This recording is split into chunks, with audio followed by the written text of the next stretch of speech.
Hey, ladies and gentlemen, I got my young boy in the building, James Bradberry, number 24, cornerback for your New York Giants. Bradberry got 11 career picks. He got 3 this year and made his first Pro Bowl. Congratulations on that Pro Bowl. Hey, much deserved. And I said that too when you came here. I called it. That's right. I'm claiming it because I called it. I said you come in the East, you dominate, you go into the Pro Bowl. And look at it. The rest is history. How you feeling?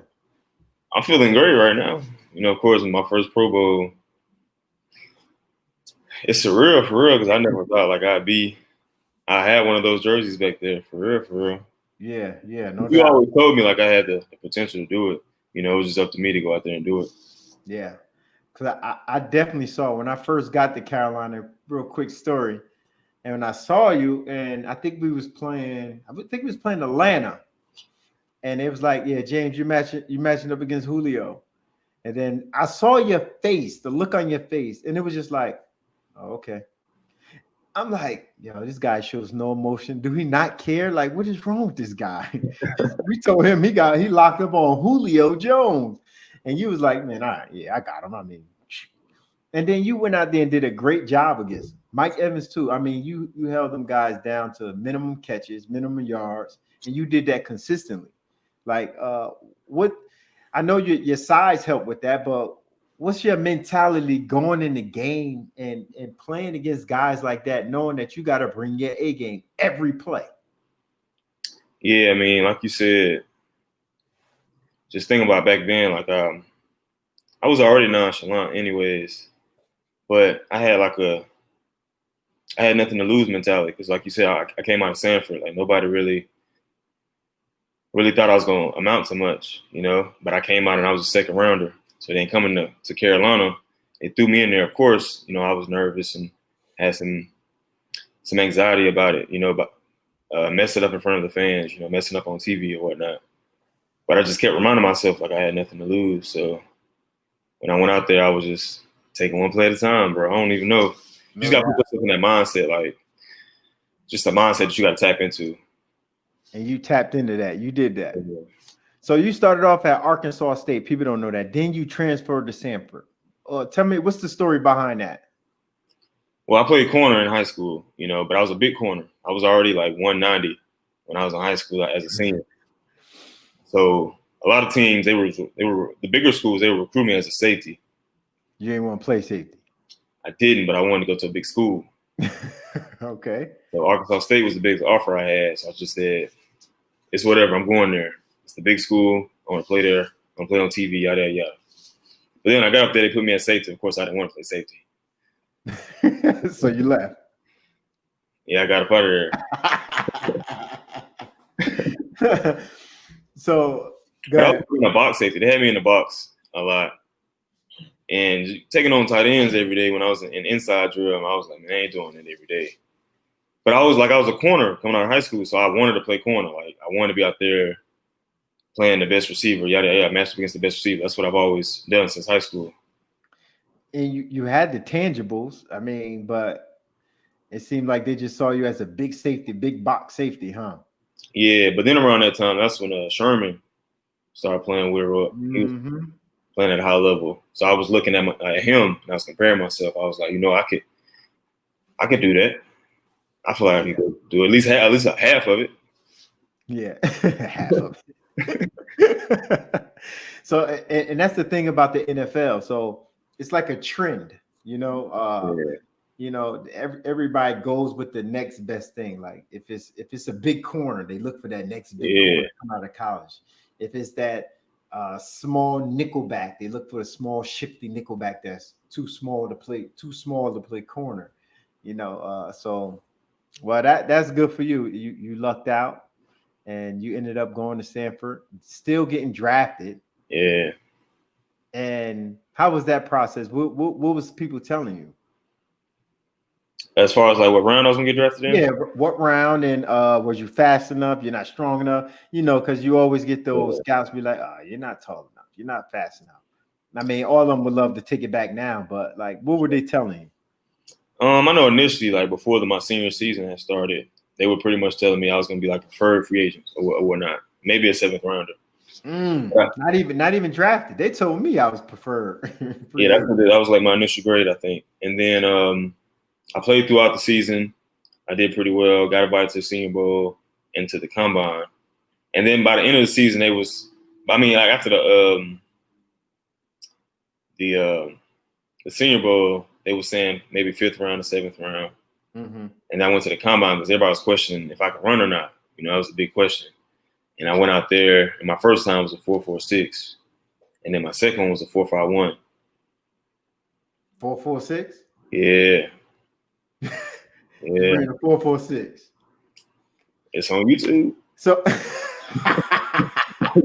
so the people who don't know, don't know, and just in listening, so he ran 40 yards in 4.3 seconds. No, you said 4.4. So yeah, 4.43 seconds. So 4.43 seconds, he ran a 40 yards. I don't know, 4.46. Oh, 4.6. 4.6. Oh, I was faster than that. So he ran 40 yards in 4.46 seconds. Yeah. And the second time was what? 4.51. 4.51. So his average was he's a 4.5 guy, ladies and gentlemen. That's what my official was, a 4.5. A flat. He's a 4.5 guy, 4.5 guy. I mean, that's still fast though. That's what everybody questions. That's fast. That's definitely fast. And your length helps. For sure. Getting your hands on receivers, down low, jamming them, running with them. That's your game. And then, J-No was playing well. Me and him have a similar build. And then, he had left Carolina. Oh, you talking about Josh Norman? Yeah, Josh Norman. Yeah, when y'all played together. Yep. So then, because after the Combine, I was hearing, I was still hearing 5 to 7, but they were still saying you might be able to creep up. Might? Yeah, because they said, Carolina liked me, coming out. Uh-huh. And then was that Gettleman? Yeah. Oh yeah, but I know Wilkes liked me a lot. Coach Wilkes. Yeah. Because he came to my he came to my pro day. No, he didn't come to my pro day. He came to we had like a private workout. Private workout, yep. Him and Bean came down there and they came down there and saw me. Oh, Bean, yeah, okay. Yeah, good dude. So Gettleman get the credit for drafting you, brings you to Carolina. And then now it's your free agent year. Now a lot of teams coming at you. For sure. And now Gettleman got a chance to grab you again. And he snatches you up. Now you're in New York. How are you adjusting to New York? I know you really can't experience it like you want to because of COVID and everything that's going on. But how you like in New York? Because you're from Alabama. It's a big difference now. It is, the weather. So we start with the weather. Like, okay. We're going to start the weather. Gets a lot colder around here a lot sooner. I had to adjust to that. I had to adjust to being out there in the cold. That's really a mental thing. Like a mental block you got to get past. So that was different. Then you got the traffic around here. Traffic is bad all the time. And the way the interstate set up, I don't even want to drive most of the time. I just Uber Eats everything, Hey. Like you said, I can't experience the city because of COVID. Uh-huh. So I can't even go into the city. I just been in my apartment, and I stay right around the corner from the stadium. So yeah, I know you're right there. I don't really go to the gas station too much. Oh man, this guy's crazy. All right, so let's get into football a little bit. All right, so you guys got a chance to go to the playoffs, but you guys got to win first, and Eagles have to win. Eagles have to beat Washington, and all you guys would be 6-10, but Giants own the tiebreaker. So y'all got to handle business first. That's first and foremost. Y'all got to handle business. I got no doubt that y'all can handle business, but the one thing about it is Cowboys playing at a high level now. I think they won 3-4 straight, and I don't want to misspeak. But I know they won against the Eagles though. Yeah, they won their last game. So, but they're playing at a high level. What is the team doing to prepare and get ready for this game? I already know the process, but I want you to tell the people what is the mindset right now? Right now, it's a playoff game. We know it's not literally a playoff game, but we treat it like a playoff game. Like Understood. Because if you either win or go home, that's what he mean by saying it's a playoff game. Win or go home. Yep. For sure. I mean, so I went in there earlier to the facility to go get my lift in. And I watched the last game against the Eagles. That's what I usually do. Like my Monday, I watched the most recent game. Mm-hmm. Do some treatment at the facility. Hot tub, cold tub contrast. Being a pro. Yeah. Being a pro. I stretched like an hour ago. Oh, you did? Yeah. That's what I'm talking about, man. I remember you came to Carolina, and I remember seeing your Instagram, and you had like some yoga stuff on there. And I was stretching, but I wasn't really doing like yoga then. But then I started doing it like here and there. And then really like it became like a necessity for me because like it just helps with those soft tissue injuries. Yep. So I try to stretch as much as I can. See, that made me feel good, man. At least I was doing something right when I had my young boy, man. I appreciate it, man. Nah, I mean, some stuff you just know, like I noticed just about you. And then I try to, like the way I remember you came, it was your first day in there and we was watching film or whatever. And you called out a play. And I remember me and Daryl looked at each other. We was like, man, how you knew that play was coming? From your experience and from you watching film.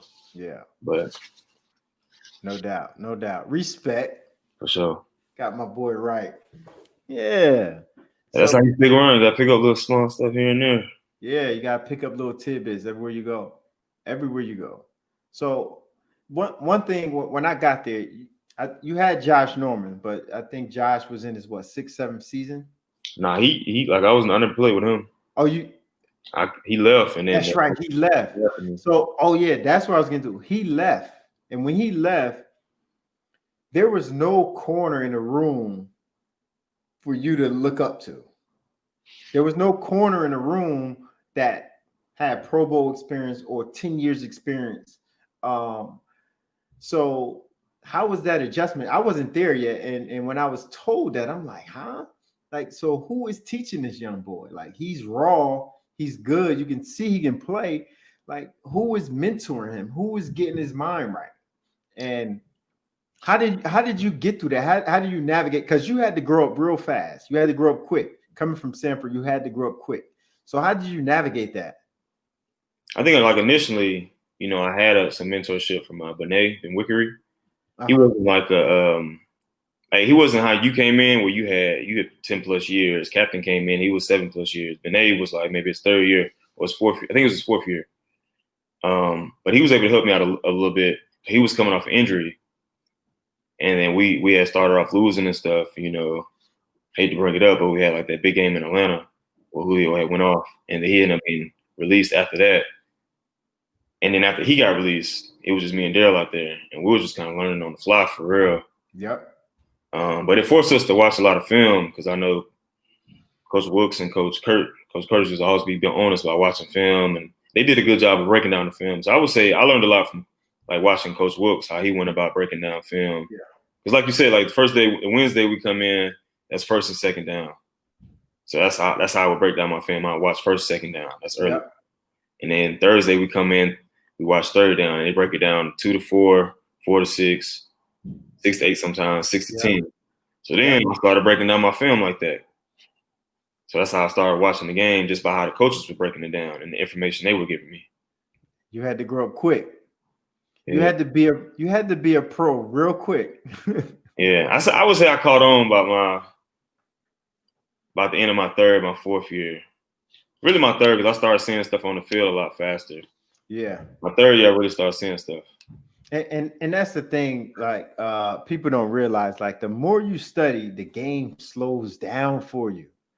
The game gets slower. When you first get out there and they throw you to the wolves and they throw you out there and the lights come on and it's too bright and you like everything moving so fast. Man, I was just out there running, just playing. You're just going. Where you going? Against Julio, Right, it was just so fast. Yeah. Yeah, it's fast. But Coach told us, he said, "Hey, we in Atlanta. We're going to the Dome. We're gonna be playing on that turf.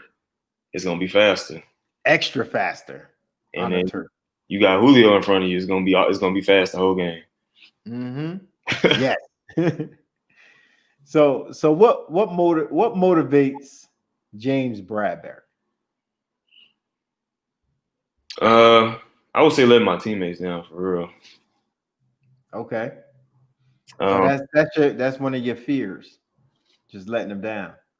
Yeah, I mean, we all play this game because it's a job at the end of the day, and it's we want to make our money for our family to help provide for them. Absolutely. After that, I would say, yeah, that's probably that's like the biggest letdown when you give up a big play and crucial play that y'all needed, and you miss out on that, or it's an opportunity that you missed out on that you could have changed the game. Yeah. So I'm gonna go back to a play when we was playing Detroit Lions. Oh. We was playing Detroit Lions. No, would you say that was your worst game? Yeah. I wouldn't say that though.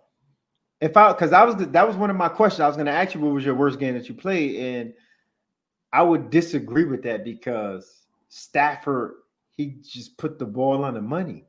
The coverage was great. I think one of them was in cover 3. It was just your fault. I don't know how you get behind you or something in cover 3. Man, I remember all them plays I messed up that game. That shouldn't happen. It was one of them where it was just like a perfect ball. Like it was you couldn't do nothing. You couldn't do anything. That's what I try to tell some of the young corners. Like when you having a bad day, bro, sometimes you're having a bad day, but you got to make sure you start early so you can get in your rhythm and you can feel it. Mm-hmm. You know what I mean? And that's what like watching film help out too, like getting in your rhythm and preparing for the game. And like you see stuff coming and you be able to make plays. Because there were plays that in that game where I knew it was coming, I just didn't pull that trigger and go make it happen. Yeah, you gotta pull the trigger because it might be a tackle, it might be a run play where it just gets you into the game. Yeah, it might be a batted down ball, might be a slant. You never know what that play gonna be, and that's the beauty about. Well, I wouldn't say beauty about corner, but that's why corner is so hard because I was reading something where someone asked you something. It's like you can't get lackadaisical at any point. You have to be on point every time. You got to look at your receiver. You got to know where he's going. You got to know if it's run a pass. You got to run to the ball. You got to stay active because if you get bored, you can get lulled to sleep, and then you get good quarterbacks that'll notice that, and then next thing you know, it's 6 because you was bored. They didn't throw it to you all game. But 3rd and 8 in the crucial moment, what they do? Come right at you. Come right at you. Whenever they need it. So how do you handle those situations? I know because I tell you a lot when we was playing together, lock in. So is that something that you tell the young guys now, or you still take that with you, or you say, you know what, forget you, Pops, you don't know what you're talking about? No, I gotta remind myself that before the start of a new drive, I just remind myself that hey, be perfect this drive. Be perfect this one drive. Yep. And then we get done with that drive. I come off the field, get the corrections and stuff, adjustments on the sideline. We go out for the next drive. Like bet, I'll be perfect this drive. Just this one drive, be perfect, be locked in, all plays. Word. So what receiver gave you a problem this year? Gave me a problem. Who was your hardest receiver this year? I played Mike Evans again. He got me this year. Who? Mike Evans. Mike Evans? Oh, yeah. Yeah, he got me this year. He was tough. Yeah, I would say Mike Evans. When we played with Amari Cooper, I think he was hurt, so he was in and out the game. Mm-hmm. We played them. So I matched up with him from time to time. He was real quick. I didn't think he was gonna be that quick to be because he was a bigger. He's not like big like Mike Evans, but he still got some size to him. Yeah, he got some size, and he's quick. He got some good get off. And Terry McLaurin from Redskins, he was nice too. Oh yeah. Yeah, I think people sleep on him, but they got that quarterback situation over there. So you really can't show his talents. You can't really. Yeah, I get it. Yeah, most a lot of times, it's about that chemistry between the quarterback and the receiver. A lot of times that'll help. but they ain't been able to build that because they got a rotation going on over there. So you had DK Metcalf this year, right? Yeah. And everybody was talking about that stiff arm, right? But I saw it totally different. And I told you this on the phone. And you know who said it? Ryan Clark said it as well. He said it on ESPN. And he was like, well, he defended you. And I defended you too, because he's a big receiver coming at you. And I saw you swing at the ball, hit the ball. And if that ball would have came out, you would have been a hero. Yeah. But because he had his arm out, giving you the stiff arm, and at the same time giving you the stiff arm, you punching at the ball, it didn't look good. Yeah. So it's like, oh, he got James Bradberry. Oh, he got JB. You saw that? And I'm like, nah, man. If you look closely, if you wanted to tackle him, you could have tackled him, but you was going for the ball at that point. Yeah. That's just the life of a DB, though. Yeah, no doubt. You can't be right. You never can be right. Like this, it's a game of inches. Like, you get an incomplete, like a pass breakup, game-winning pass breakup, you the hero. You 6 inches off, and he catches it, you the villain, Villain. But yeah, I was going for the ball, We practice that every day. And then I remember you telling me that, if you go for the ball, they're going to fall down anyways, because they don't want to lose the ball. Yep, they don't want to lose that. So what was the best game you played today? I mean, not today, but what's the best game you played to date? To date? Ooh. I would say my third year against Mike Evans. Okay, yeah. Yeah, like 12, 13 targets. I'm probably over it, but probably 10 targets. It's cool, man. It's my podcast. And I mean, just you can embellish a little bit. It's all good. Yeah, that was my best game, though. I ain't having interceptions, but I had like 3 pass breakups, I think. Yeah. And my best fundamentally sound. I feel like that day I was on my technique to a T. You was just on one. Like was that at home? Yeah, that was at home. Was at home? Okay. Yeah, I think okay. I remember that was when Coach Jeff was still there. That was my third year. Yeah, Coach Jeff was there. Yep, I remember that game. So when I first got to Carolina, I made a phone call, and I called Champ Bailey. I'm like, Champ, I got this dude on the team. He nice, but I don't think he nice. I think he just go through the motions and he just plays. I think he just plays because he loved to play. And I don't even know if he having fun sometimes, because he'd make a big play and he'd get up and just walk away like, oh, yeah, give hot, yeah. And I'm like, what is this doing? That's one of the biggest plays of the game. What's up? I got to get you to make a play and do my dance, man. Bring my dance out. I got to go over it, bro. Oh, yeah, I remember that little bird walk. Yeah. Yeah. I might bring that out later. Gotta bring that out, man. I might bring that out this game if I make a big play. You are going to make a big play, and we're going to need it. We're going to need it. For sure. But when I reached out to him, he told me you could reach out to him anytime. He'd talk to you, give you pointers or whatever. And that's my fault. I didn't even connect the dots yet, and I didn't link y'all yet, but I will do that. But yeah, he a great dude, bro, and you can learn a lot from him. He can't teach a lot of people because he just naturally gifted, but he can give you some pointers though. You know what I'm saying? So yeah, I remember I spoke with him because I trained at Chip Smith coming out for the combine. Oh, you saying your Chip? Okay. Yeah, he talked about Champ Bailey all the time, and then he got him up there one day. But then, like you said, he was naturally gifted. He said he was fast as anybody. Yeah. So. Yeah. So I want to back up a little bit. Yeah. So you had some great players and a great coach come out of Samford too. So, but I didn't know Bobby Bowden went there. Finnegan went there, Cortland Finnegan.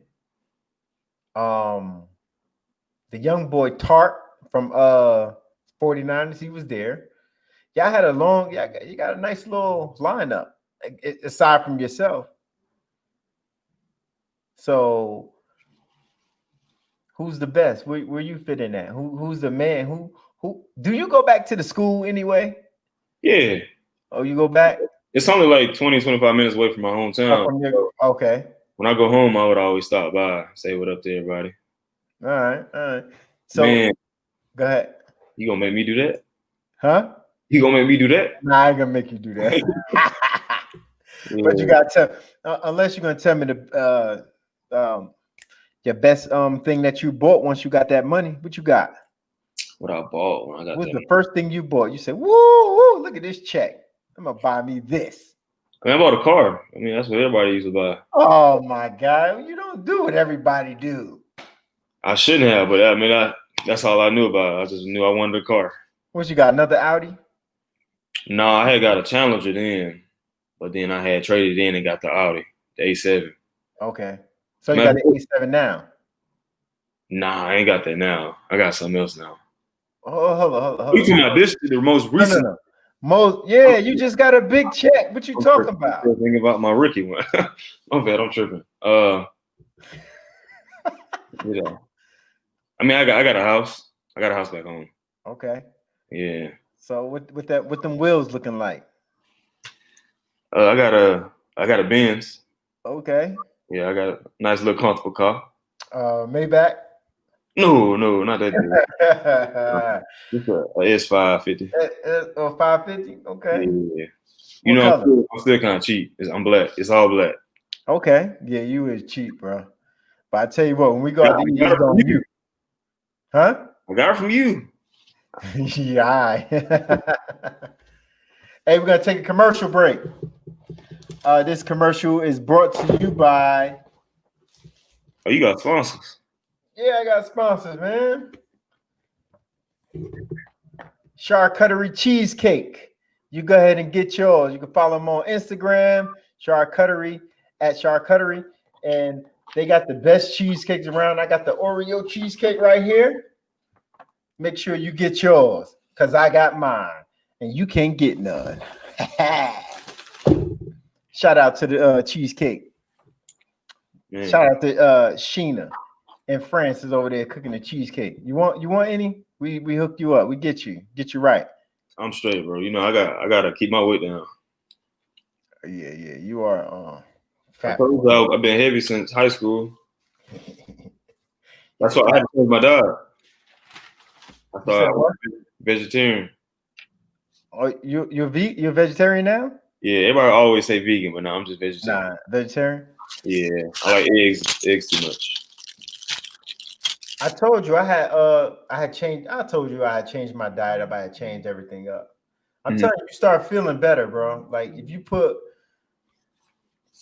that good food in you and that good fuel in you, when you out there running around, you could go forever, man. It's a great thing, bro. You feel good. For sure. You don't get tired as fast. Yeah, you don't, bro. People don't realize that. But yeah. Hey, so how about your Giants DBs? Like how's that locker room? How's the room?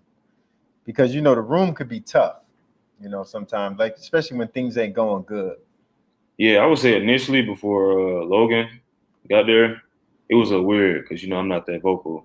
And so I was kind of like the oldest guy that really like played like on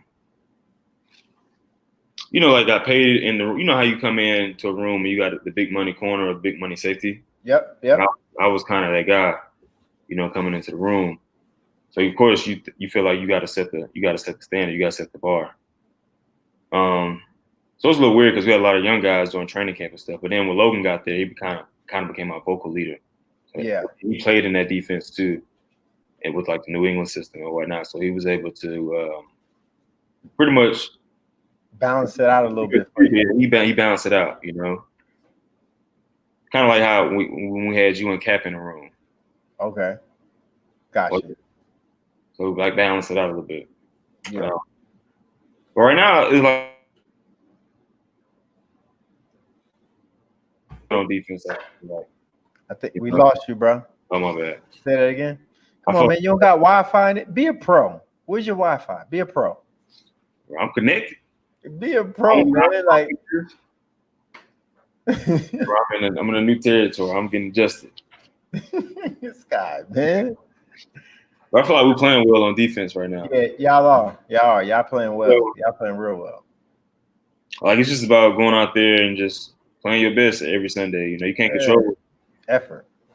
You can't control everything, you know. You just gotta make. We trying to make more plays too. But you also don't want to stress to make plays. So that's when you start making mistakes. Word. I tell you what, my young boy from Jersey, Peppers, plays hard. Man, he plays hard. He plays real hard. I like him. Like he remind me of younger me. He remind me of you a lot though. Yeah, that's my Jersey boy, yo. So yeah, he goes hard. Yeah. How's Daniel Jones? He's a good dude. Oh yeah, he real good dude, man. Yeah, he laid back, man. Laid back. I feel like he's really accurate. Like people don't realize how accurate he is. Yeah, I feel like he's really accurate. There's a lot of stuff going on, so that's why like things get lost. You know, especially when you're not winning games. A lot of the little things get lost on like how accurate he is, how hard Peppers played, how you be locking down one side of the field, how the tackle's playing lights out for y'all left tackle playing lights out. You know what I'm saying? Like all that stuff get lost when you're not winning games. But congrats to you. You got a Pro Bowl They granted you with the Pro Bowl. They gave you the nod, and I think was you the only Giant? Nah, it was me and Evan Ingram. Tight end? Yeah. Okay. So they gave you the nod, gave you and him the nod. So obviously they seen something. So salute to you, bro. I appreciate you coming on, but I got to end it with so since you played for two teams, right? This is the thing. This is the thing I do. So what I do is, since you play for two teams, I go to you and say, you're going to build your Super Bowl team. So when you're building your Super Bowl team, repeat it again. Okay. What I do is you build your Super Bowl team, but you can only use the teams that you played on. Got it? So you came in the league. It was 17. No, I'm tripping. 16. Yeah. You came in 2016, so you could only use the 2016 team all the way up to the 2020 team. So if I be like, okay, name your DBs, you could be like, okay, I want my 2018 DBs. You know, your linebackers, I take my 2016 linebackers. And all you're doing is building your Super Bowl roster. But you can say, I'm gonna take my 2020 defensive line. You know, so you can use your Giants and you can use your the Carolina Panthers. But I'm gonna be biased. Why? You don't gotta be biased. Everybody was on the show. I'm gonna automatically. Who's on the show that's in the league right now? Shaq. Oh, TD. No, but TD older though. Even Coach Fox did it. But Coach Fox ain't got to go back in the locker room today. I mean tomorrow. I want to see what Shaq chose. Shaq, he chose like 2015, everything. Like he was like 2015. Yeah, what Shaq chose? 2015, I was gonna get y'all on together, but I was like, nah. And then he chose 2017 Cam Newton. No, 2015 Cam Newton and 2017 receivers. I think receivers. I'm just doing Carolina careers. That's it? My Carolina 4 years. I mean, it's up to you. You build your Super Bowl team. I mean, I'm gonna take my John. I'm gonna be biased. So I'm gonna take my boys out right now. Hey, bro, if you don't want to win the Super Bowl, that's on you, bro. All right, you ready? 19. I bet. Trying to think who are. All right, let's do it. We're gonna name DBs first. Go. Are we doing? I pick them out individually. No, not individual. The group. The DBs as a whole, the group. Just the group. Who's your best DB group? Your best DB group might be with the Giants. I took them out. We're not in there. I took them out. But that might be the best group, bro. For real. Collectively, not really. You play with me. Nah. But I did choose that group 2018 Carolina DBs. 2018 DBs? Yeah. Okay. Dante got there. Right. Yeah. All right. Now we got linebackers. Linebacking core.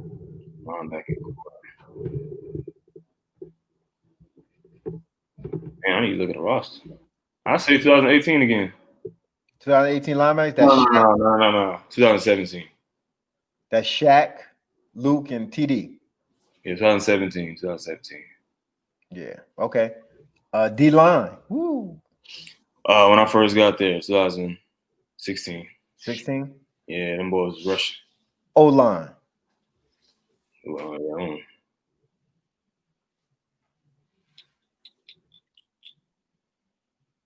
Ooh, that's a hard one. 16. 16? Yeah. All right. So who they blocking for? What running back? I like C-Mac. C-Mac and Stu? C-Mac and, yeah. Ooh, them two together? Yeah. Ooh. Thunder and lightning. I know him and, man, Fozzie. Him and Fozzie was good. So I know him. Sprinkle a little Foz in there. Yeah. All right. So, O-line, wide receiving core.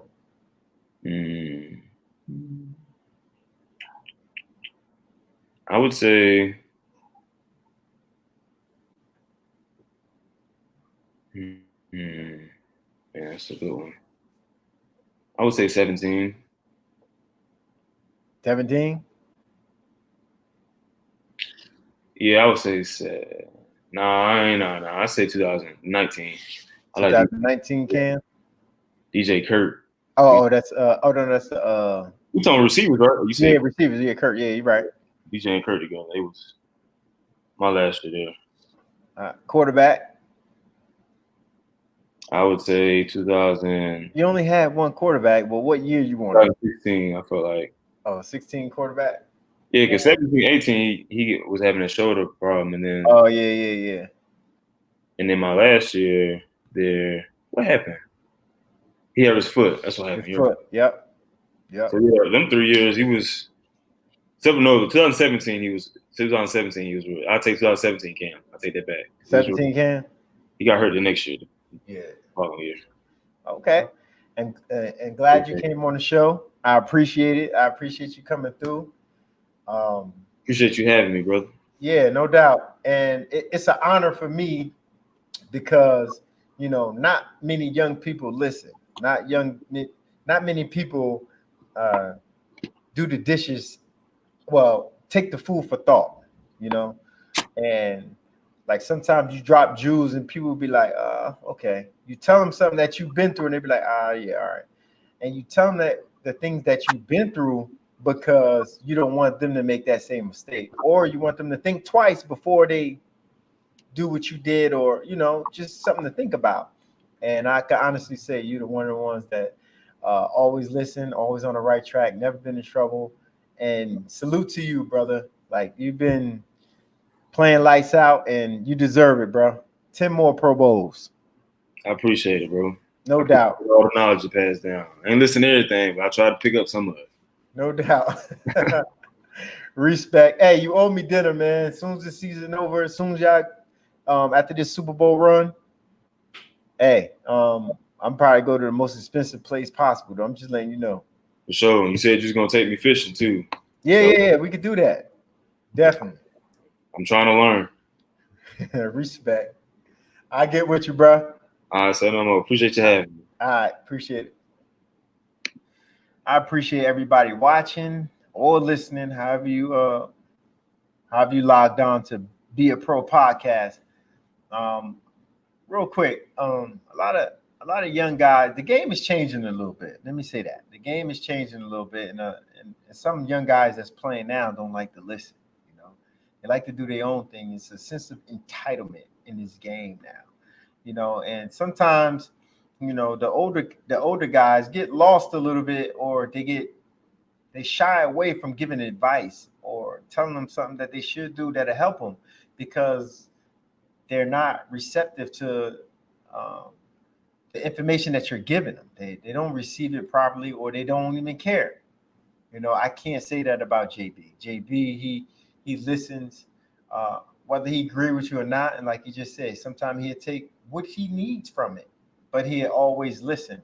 And that's what I always respect about him. And he got his first Pro Bowl, and it was much deserved, well deserved, and he worked for it, and he earned that. He did that. He's humble. You can tell he's humble.